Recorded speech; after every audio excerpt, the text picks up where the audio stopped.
May 25th, 2 Samuel chapter 7, verse 1 to chapter 8, verse 18. And it came to pass when the king sat in his house, and the Lord had given him rest round about from all his enemies, that the king said unto Nathan the prophet, See now, I dwell in a house of cedar, but the ark of God dwelleth within curtains. And Nathan said to the king, Go, do all that is in thine heart, for the Lord is thee. And it came to pass that night that the word of the Lord came unto Nathan, saying, Go and tell my servant David, Thus saith the Lord, Shalt thou build me a house for me to dwell in?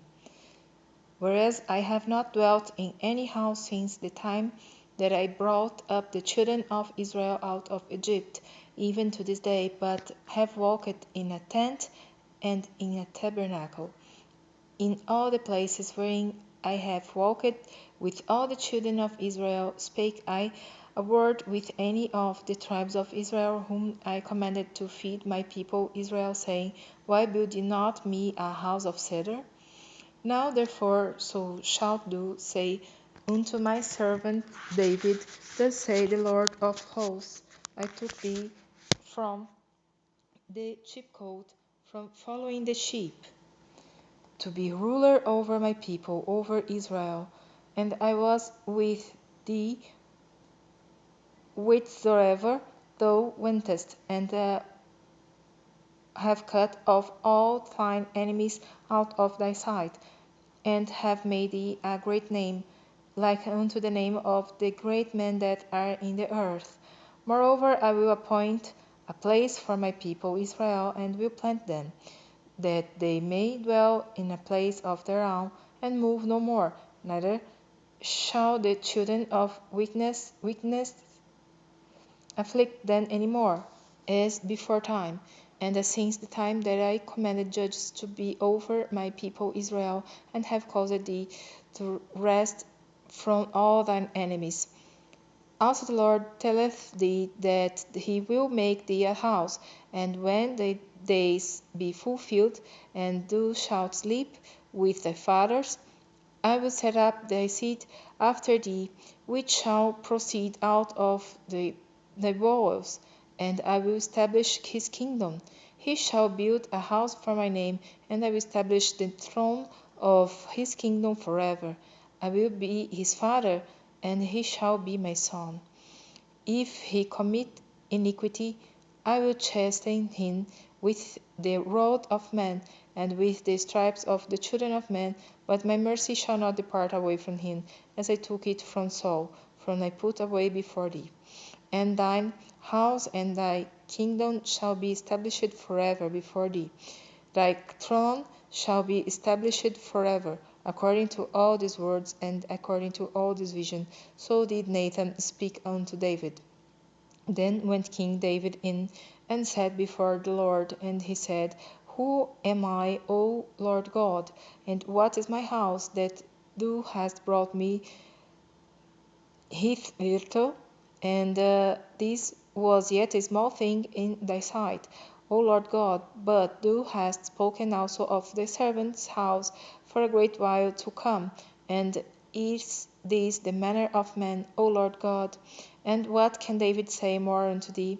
For thou, Lord God, knowest my servant, for thy word's sake, and according to thine own heart hast thou done all these great things, to make thy servant know them.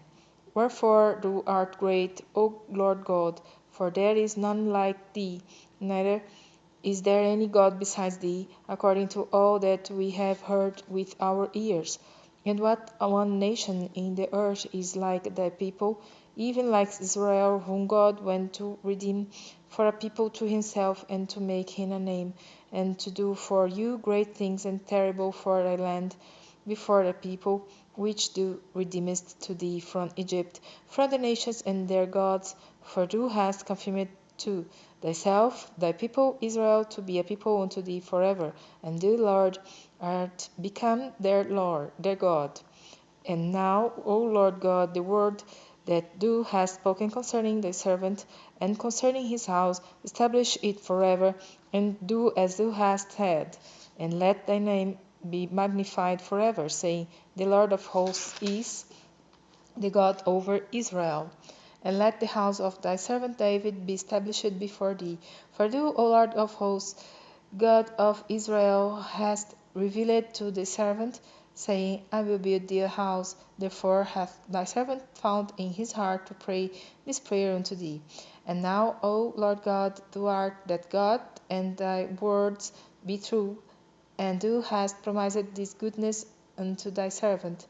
Therefore now let it please thee to bless the house of thy servant, that it may continue forever before thee. For thou, O Lord God, hast spoken it, and with thy blessing let the house of thy servant be blessed forever. And after this it came to pass that David smote the Philistines and subdued them, and David took Meth-gem-mah out of the hand of the Philistines. And he smote Moab, and measured them with a line, casting them down to the ground. Even with 2 lines measured he put to death, and with 1 full line to keep alive. And so the Moabites became David's servants and brought gifts. David smote also Hadadezer the son of Rehob, king of Zobah, as he went to recover his border at the river Euphrates. And David took from him 1,000 chariots and 700 horsemen and 20,000 footmen. And David hogged all the chariot horses, but reserved of them for 100 chariots. And when the Syrians of Damascus came to succor Hadadezer king of Zobah, David slew of the Syrians 22,000 men. Then David put garrisons in Syria of Damascus, and the Syrians became servants to David and brought gifts. And the Lord preserved David whithersoever he went. And David took the shields of gold that were on the servants of Hadadezer, and brought them to Jerusalem, and from Betah and from Berothai, cities of Hadadezer, King David took exceeding much brass. When Toi king of Hamath heard that David had smitten all the host of Hadadezer, then Toi sent Joram his son unto King David, to salute him and to bless him, because he had fought against Hadadezer and smitten him, for Hadadezer had wars with Toi. And Joram brought with him vessels of silver, and vessels of gold, and vessels of brass, which also King David did dedicate unto the Lord, with the silver and gold that he had dedicated, of all nations which he subdued, of Syria, and of Moab, and of the children of Ammon, and of the Philistines, and of Amalek, and of the spoil of Hadadezer, son of Rehob, king of Zobah. And David got him a name when he returned from the meeting of the Syrians in the valley of Salt, being 18,000 men. And he put garrisons in Edom. Throughout all Edom put he garrisons, and all they of Edom became David's servants, and the Lord preserved David whithersoever he went.